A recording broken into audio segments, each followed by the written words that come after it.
우리 다 같이 요한계시록 4장 9절에서 11절의 말씀을 봉독합니다. 그 생물들이 보좌에 앉으사 세세토록 살아계시는 이에게 영광과 존귀와 감사를 돌릴 때에 24 장로들이 보좌에 앉으신 이 앞에 엎드려 세세토록 살아계시는 이에게 경배하고 자기의 관을 보좌 앞에 드리며 이르되 우리 주 하나님이여 영광과 존귀와 권능을 받으시는 것이 합당하오니 주께서 만물을 지으신지라 만물이 주의 뜻대로 있었고 또 지으심을 받았나이다 하더라. 아멘. 새벽에 오신 여러분 한 분 한 분 예수님의 이름으로 환영하고 축복합니다. 우리 하나님께서 여러분을 향하여 예비한 귀한 축복을 넘치게 받으시고 누리시고 나누게 되길 주님의 이름으로 축복합니다. 새벽에 정말 잘 오셨습니다. 같이 한번 따라서 해요. 예수님을 깊이 알자. 꼭 그렇게 되길 주님의 이름으로 축복합니다. 오늘 말씀의 제목은 천국의 보좌를 보여주신 예수님입니다. 예수 믿고 신앙생활한 우리들은 하나의 소원이 있습니다. 그것은 천국을 보는 것이요 또 천국에 넉넉하게 들어가는 것입니다. 한국교회의 신앙의 본이 되신 박윤선 박사님이라고 계십니다. 이분은 신학교에서 많은 후학들을 가르치고 또 성경에 해박하고 많은 사람들에게 좋은 영향력을 끼쳤습니다. 이분이 말씀하시길 우리가 예수님 믿으면 세 가지 방식으로 천국을 알 수도 있고 갈 수 있다고 했습니다. 첫째는 현세에서는 성령의 감화로 심령으로 천국을 알게 된다고 했습니다. 또 둘째는 신자가 별세하는데 그의 영혼이 완전히 천국에 들어간다고 했습니다. 세 번째는 그리스도께서 재림하실 때 신자의 몸이 부활하여 영혼과 함께 천국에 들어간다고 했습니다. 우리가 예수 믿으면 이 세 가지가 그대로 와닿지요. 자, 오늘 예수님께서 요한에게 7교회의 편지를 써서 보내라고 분부하신 다음에 하늘로부터 나팔 소리 같은 음성으로 요한에게 이렇게 분부를 했습니다. 요한에게 어떻게 얘기를 했을까요? 계시록 4장 1절 같이 합니다. 이힐 후에 내가 보니 하늘에 열린 문이 있는데 내가 들은 바 처음에 내게 말하던 나팔 소리 같은 음성이 내게 이르되 이리로 올라오라. 이후에 마땅히 일어날 일들을 내가 내게 보이리라 하시더라. 요한에게 이리로 올라오라 이렇게 말씀하죠. 즉 다시 말하면 하늘로 올라오라. 얼마나 신나고 흥분했을까요? 이때 사도 요한은 반모섬에서 귀양살이 하고 있었습니다. 로마 황제 그 치하에 있어서 죄를 지었다고 그렇게 여김받고 판결을 받고 귀양살을 하고 있는 이 요한에게 하나님이 하늘문이 열리고 이리로 올라오라 그러면서 하시는 말씀이 이제 이 이후로 마땅히 일어날 일을 너에게 보이리라. 얼마나 귀한 건가요? 그러니까 하늘문이 열린 거예요. 천국으로 가는 문이 열렸습니다. 여러분 사도행전에 보면 스데반이 성령이 충만하여 하늘을 우러러 주목하여 보았을 때 하늘이 열리고 하늘에 계신 예수님을 봅니다. 요한은 즉시 성령에 감동되었고 천국이 보였다고 얘기를 합니다. 4장 2절에 내가 곧 성령에 감동되었더니 보라 하늘에 보좌를 베풀었고 자 그 보좌 위에 앉으신 이가 있는데 이거는 요한이 지금 하나님의 음성을 듣고 하늘을 쳐다보고 하늘문이 열렸는데 성령에 감동되어 가지고 딱 보니까 하나님의 보좌가 보여요.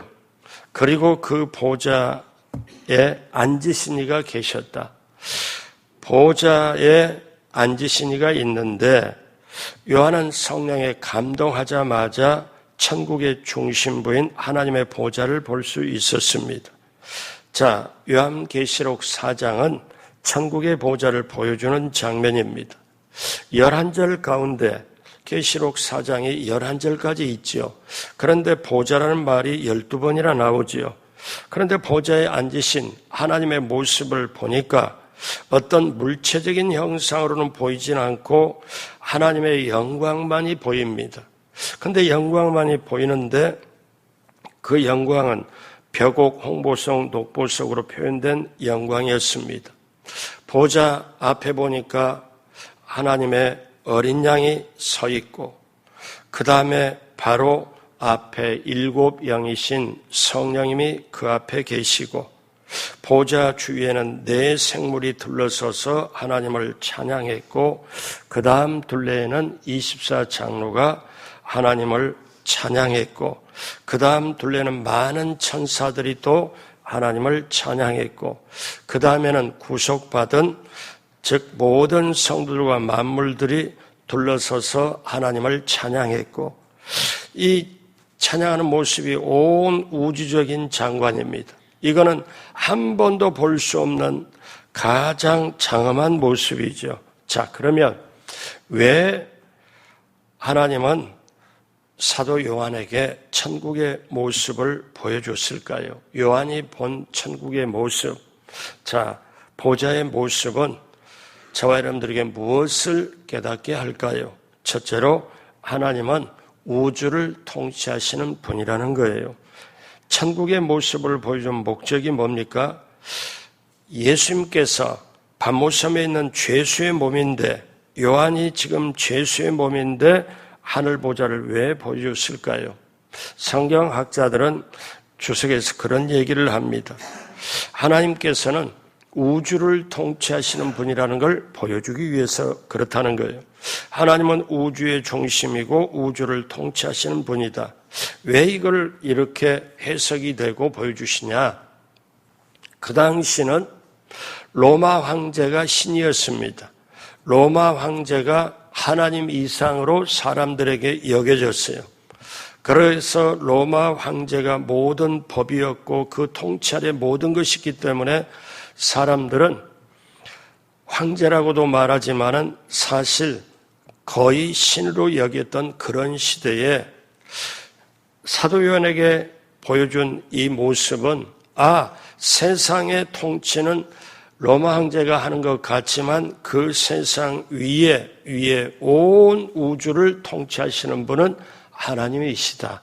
이거를 보여주시기 위한 것. 그래서 세상이 로마 황제의 손에 달려있는 것처럼 보이지만 그게 아니다. 그래서 오늘 계시록 4장 1절을 다시 보면 이후에 마땅히 일어날 일들을 내가 내게 보이리라 하시더라. 이제 우주적으로 하나님이 앞으로 하실 일에 대하여 요한에게 보여주리라. 여러분, 보좌라는 말이 계속 나오는데 보좌는 통치권을 상징해요. 영광과 존귀를 상징해요. 보좌는 능력을 상징해요. 한국에 청와대가 있다면 미국에는 백악관이 있습니다. 그러면 백악관 뭐를 상징해요? 그 미 연합 합중국의 대통령 권세를 상징을 하지요. 자, 여기서 4 생물들과 24 장로들이 이렇게 하나님을 찬양합니다.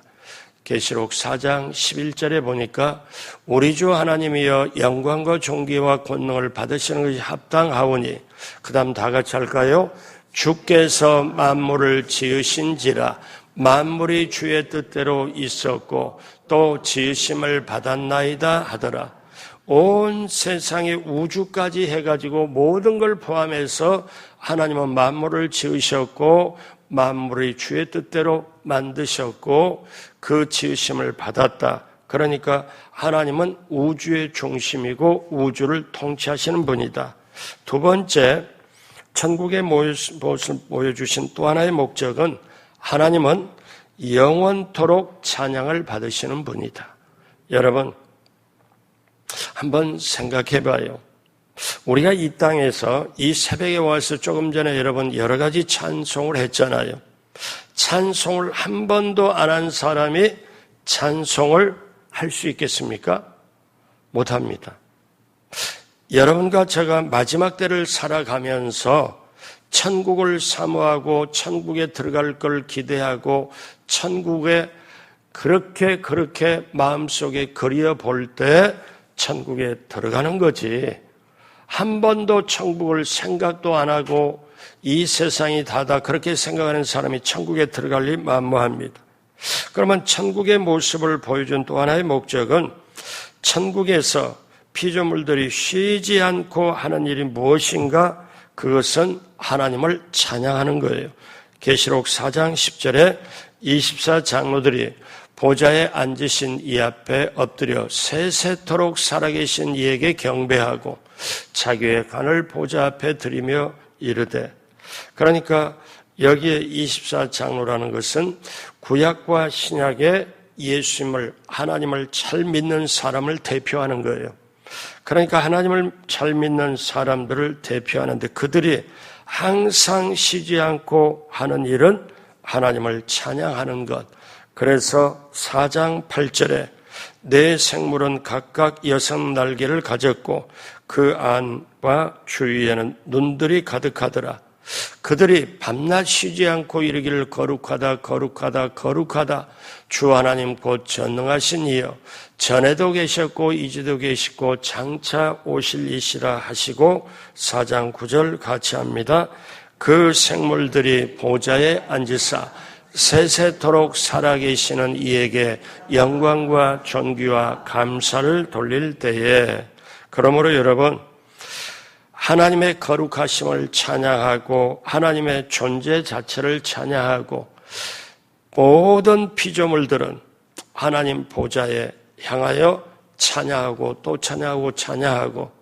여러분, 자, 그러면 우리는 좀 쉽게 표현하면 이 세상 살아가는 게 뭐냐고 말하면 여러분 천국 가는 연습입니다. 천국 가는 연습이에요.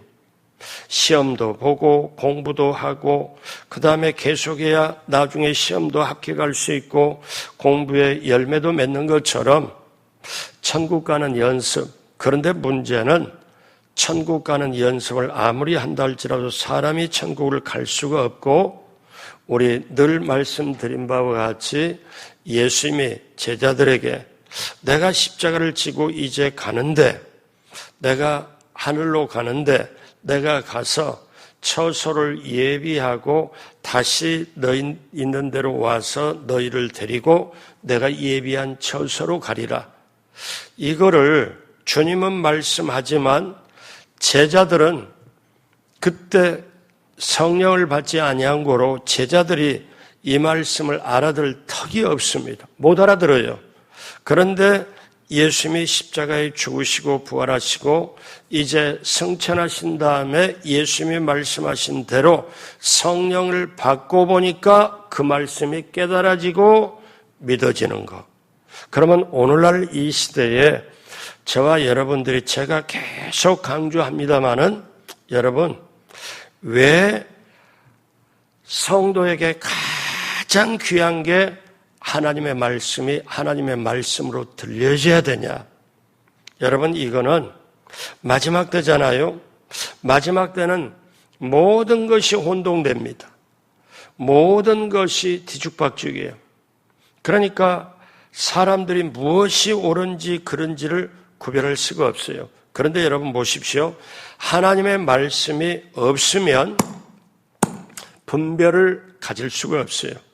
무엇이 영적이냐, 무엇이 세상적이냐, 육신이냐, 말씀이 없으면 분별을 못해요.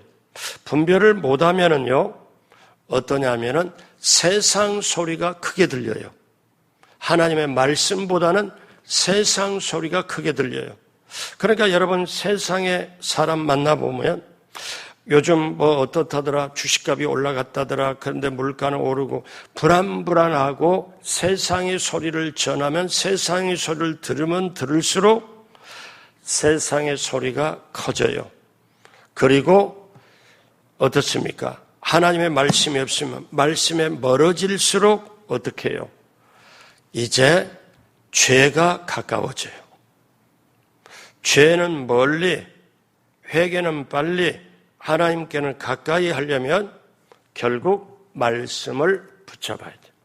말씀이 있어야 분별력이 생기고 말씀이 없으면 죄가 가까워지고 세상 소리가 크게 들리고 그 다음에 어떤 게 있냐면 기도가 힘을 잃어버려요. 기도가 힘을 잃어버려요. 같이 한번 따라서 합니다. 말씀을 붙잡고 성령님의 인도 따라 기도하자. 여러분 이것이 저와 여러분들이 천국 갈 때까지 붙잡고 가야 될 거예요. 그러는 가운데 예수님의 보혈을 찬양하고 보혈로 덮은 바, 부은 바, 씻은 바, 발라진 바가 되어야 어떻습니까? 어둠의 영 세계를 물리치고 하나님의 뜻대로 갈 수가 있음을 믿게 되길 주님의 이름으로 축복합니다. 그래서 말씀이 하나님의 말씀으로 들려지는 게 가장 귀한 축복인데 그 말씀이 없으면 마지막 때 헤매게 돼 있습니다. 그런데 사람은요 어떠냐면 속에 죄성이 있고 날마다 우리는 몸이 힘을 얻고 오늘 또 일을 하려면은 식사를 아침, 점심, 저녁을 해야 돼요. 그런데 우리 영혼이 힘을 얻으려면 영적인 식사를 해야 돼요. 오늘 새벽에 오신 분은 이 새벽에 영적 식사를 든든하게 하는 줄로 믿습니다. 그래서 하나님 말씀 없는 사람과 하나님 말씀이 들려진 사람 겉으로 보면은 비슷한 것 같아요. 폼이 있으니까. 그런데 정작 어둠의 세력이 사단 마귀가 달라들 때는 어떻게 해볼 수가 없습니다. 결국 육신의 정욕, 안목의 정욕, 이생의 자랑으로 옷을 입고 갈 수밖에 없어요. 그래서 그 말씀을 붙잡고 갈 때 어디까지? 천국까지 이어져요. 여러분 다시 말씀드리지만 말씀이 없으면요 깜깜나라에 살아요. 죄가 무엇인지 몰라요. 왜? 주의 말씀이 내 발의 등이요 내 길의 빛이라. 내 발에 등이 없고 길이 열리지 않는 걸 가면 헤매는 것밖에 없어요. 그런데 겉으로는 자존심 세우면서 사는 것처럼 해요. 자, 우리가 그걸 알기 때문에 여러분 오늘 이 새벽에도 여러분 말씀 받으러 말씀 붙잡고 저와 여러분이 기도하러 나온 줄로 믿습니다. 그래서 천국을 이 사도 요한에게 보여준 목적이 온 우주와 우주의 중심이고 모든 걸 통치하시는 하나님이시다. 그리고 모든 피조물은 하나님 향하여 보좌를 향하여 찬양을 한다. 자, 그리고 마지막 세 번째로 이 책의 말씀을 임봉하지 말라고 하셨습니다. 자, 이 세상의 모든 교회와 사람들에게 어떤 거냐면은 천국과 지옥의 실제를 생생하게 전하라는 것에 있습니다. 사람들은요, 앞으로 둘 중에 하나입니다. 천국을 가든지 지옥을 가든지 둘 중에 하나입니다. 그런데 아직 닥쳐올 일이 눈에 안 보이기 때문에 어떻게 생각하냐면 이것이 생생하게 다가오질 않아요. 근데 천국은 오직 흰옷 입은 사람만 가요. 흰옷 입은 사람만. 그러면 그 흰옷은 어떻게 되는 게 흰옷이냐? 어떻게 만들어지냐? 계시록 7장 14절 다 같이 합니다. 내가 말하기를 내 주여 당신이 아시나이다 하니 그가 나에게 이르되 이는 큰 환난에서 나오는 자들인데 어린 양의 피에 그 옷을 씻어 희게 하였느니라. 여러분 우리가 지금 육적으로 보면요. 자, 옷을 피에다가 씻으면 아니 그럼 빨갛게 되지 옷이 어떻게 희게 되냐? 여러분 우리 이런 말씀 알잖아요. 구약의 말씀에, 이사야 말씀에 계속 우리 이렇게 보면 죄가 있을 때 그 예수 그리스도의 피, 어린 양의 피로 씻으면 양털같이 희게 된다. 우리가 죄의 옷을 입고 사는데 어린 양의 피, 이스라엘 백성이 애굽이라는 세상에서 죄짓고 살고 통치받고 노예로 살다가 무엇로 구원을 받고 가느냐? 유월절 어린 양의 피로 그들이 덮어진 바 되었을 때, 씻은 바 되어졌을 때 그 유월절 어린 양의 피로 애굽을 나오잖아요. 우리가 앞으로 이 세상을 다하고 천국에 들어갈 때 어린 양의 피로 씻어서 천국을 가요. 그렇기 때문에 어떠냐면 큰 환난에서 나오는 자들인데 어린 양의 피에 그 옷을 씻어 희게 하였느니라. 그래서 계시록에는 세마포란 것도 나옵니다. 성도가 마지막에 다시 오실 주님을 맞이할 때 어떻게 세마포를 입고 거룩하게 되어 신부단장하고 다시 오실 주님 신랑을 맞이합니다. 앞으로 예수님은 공중으로 재림하세요. 공중으로 재림하면 공중으로 나팔소리와 함께 공중으로 재림할 때 지상에서 먼저 우리보다 앞서 예수 믿고 죽은 자들이 무덤이 열리고 올라갑니다. 그리고 예수님이 공중으로 재림할 때 그때 살아있는, 그 당시 살아있는 사람들이 예수님 잘 믿는 사람이 공중으로 올라갑니다.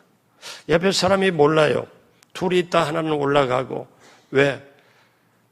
그렇게 될 때 공중으로 올라가서 예수님 신랑, 믿는 사람들 신부로 혼인잔치를 합니다. 공중 혼인잔치를 해요. 그리고 나중에 지상으로 재림합니다. 지상으로 재림할 때는 첫 번째 예수님이 베들레헴 마구간에 오실 때는 구원의 주님으로 구원을 주시기에 오셨지만 지상으로 재림할 때는 어떻게 재림하냐면 심판의 주님으로 오세요. 그때는 왕같이 완전히 권세를 가지고 심판의 주님으로 오십니다. 자, 그럴 때 우리는 앞으로 어떻게 해야 되냐? 흰옷을 입어야 돼요. 거룩한 세마포를 입어야 돼요. 그것은 어떻습니까? 그래서 요한계시록에는 우상 숭배와 당짓는 모든 것을 다 하는데 거기에 중요한 게 하나가 있어요. 뭐냐면은 거짓말하는 것. 그것은 그렇게 하면은 불과 유황에 빠진다고 그래요. 이게 둘째 사망이라고. 그러니까 오늘날 사람들이 조금 과장하게 표현하고 뭘 표현하다가 그 다음에 조금 더 선을 넘으니까 거짓말하게 되고, 여러분 이거는 절대 거룩한 신부가 될 수가 없습니다. 저와 여러분은 어떠냐? 우리가 뭘로 거룩해지냐? 여러분 말씀으로 거룩해지고요. 그 다음에 성령으로 거룩해지고요. 또 하나 결정적으로 예수님의 피로 거룩해져요. 이것으로 거룩해지기 때문에 우리는 날마다 그래서 이제 요한계시록은 4장 이후 5장 이후로 계속 어떻게 나오느냐? 이제 내일 5장 가지고 말씀을 드리는데 이제 앞으로 예수님께서 요한계시록 22장 10절에 요한계시록 마지막 부분에 뭐라고 말씀하냐면은 이 모든 장차 되어질 일을 다 내가 보여주었는데 이 일에 임보하지 말라는 거예요. 또 내게 말하되 이 두루마리의 예언의 말씀을 임보하지 말라. 무슨 말입니까? 이거를 딱 해가지고 덮고 도장 딱 찍고 그러지 말라. 이거를 봉하지 말라. 이거를 덮어놓지 말라. 왜? 이것은 내가 장차 되어질 일은 하나하나 모든 것이 그대로 펼쳐질 거니까 이거를 덮지 말라. 이거를 묶어놓지 말라. 보자기로 쌓아놓지 말라. 임봉하지 말라. 때가 가까우니라. 그래서 요한계시록에 있는 것 모든 걸 우리에게 해놔요. 여러분, 자, 그래서 이제 때가 가까웠기 때문에 그렇습니다. 그래서 우리는 앞으로 어떻게 살아야 되나? 오늘 사도 요한처럼 천국을 사모하고 천국을 바라보면서 사길 주님의 이름으로 축복합니다. 또 하나, 우주의 중심이고 나의 모든 것 되시는 우리 주님 하나님을 찬양하길 주님의 이름으로 축복합니다. 그리고 이제 천국에 확실하게 들어갈 사람, 천국에 넉넉히 들어갈 사람은 천국을 사모하고 천국의 부스러기를 미미 마음속에 예수 믿고 심령 천국을 이루어서 이제 천국 못 갈 사람, 지옥 갈 사람을 내가 복음을 나눠주고 복음을 심어주고 그들도 함께 천국 가도록 내 가족부터 시작을 해서 그렇게 해야 됩니다. 이것이 바로 요한계시록에 주시는 천국을 보여준 목적이에요. 여러분, 천국의 실제를 내가 천국을 사모하고 천국을 정말 믿는 사람은 지옥을 반드시 믿게 되어 있습니다. 천국을 안 믿는 사람은 그냥 허리망텅 대강 천국이 그런가 봐. 가봐야 알지. 어떤 사람 그런 말 하잖아요. 천국 갈 수 있습니까? 죽어봐야 알지. 어떻게 합니까? 이분들에게는 천국도 없고 어떻게 해요? 지옥 갈 수밖에 없어요. 여러분, 천국의 존재를 확실하게 믿으면 천국 반대쪽의 지옥을 확실하게 알게 되고 믿게 돼요. 여러분, 지옥이 있음을 분명히 믿어지면 아멘. 그 지옥의 처절함을 믿는다면 천국이 반대로 정말 더 귀하고 내가 천국 붙잡기 위하여 이 세상의 어떤 모든 부귀영화를 누린다 할지라도 천국 못 들어가면 끝장이다. 여러분, 이거를 우리가 알아야 되고, 여러분, 세상에서 이런 말이 있죠. 돈이 아무리 있어도 자식들이 잘 돼도 자기 병 들고 자기 건강 무너지면 끝난다. 그런 말 세상에서 하잖아요. 건강이 제일이라고 말하잖아요, 세상에서. 근데 우리는 영적으로 보면 아무리 모든 걸 다 해도 예수 믿는 것처럼 보이고 잘 믿는 것처럼 보여도 천국 못 들어가면 끝장입니다. 여러분, 여기에 우리 주 예수 그리스도의 은혜가 있고 그를 향한 믿음이 있고 그러기에 오늘 새벽에 나오신 줄로 믿습니다. 저나 여러분이나 천국을 사모하고 그렇게 들어갈 수 있는 이 복음의 은혜 붙잡고 남은 인생을 정말 우리는 주님 안에서 복음으로 같은 말, 같은 마음, 같은 뜻, 같은 열매를 맺으면서 천국까지 넉넉히 들어가고 하나님의 뜻을 행하는 저나 여러분 모두가 되길 주님의 이름으로 축복합니다. 기도하겠습니다. 하나님 아버지 감사합니다. 우리가 사모하고 붙잡고 기도하는 것은 그대로 이루어지는 것인데 하나님 정말 천국을 사모하고 천국에 넉넉히 들어가고 우리 하나님은 영원의 우주의 통치자이심을 알고 우리가 할 수 있는 것은 그 하나님을 찬양하고 나 자신뿐만 아니라 가족과 모든 사람들을 같이 천국에 갈 수 있도록 복음을 품고 복음을 전하는 우리 모두가 되게 하여 주옵소서. 그러기 위하여 하나님 사업이 잘 되고 건강해야 되고 형통함이 임해야 되겠사오니 우리 성도님들이 이 새벽에 구하는 것까지도 하나님 하늘문을 여시고 허락하여 주옵시고 채워 주옵소서. 감사하며 예수님의 이름으로 축복하고 기도드립니다. 아멘.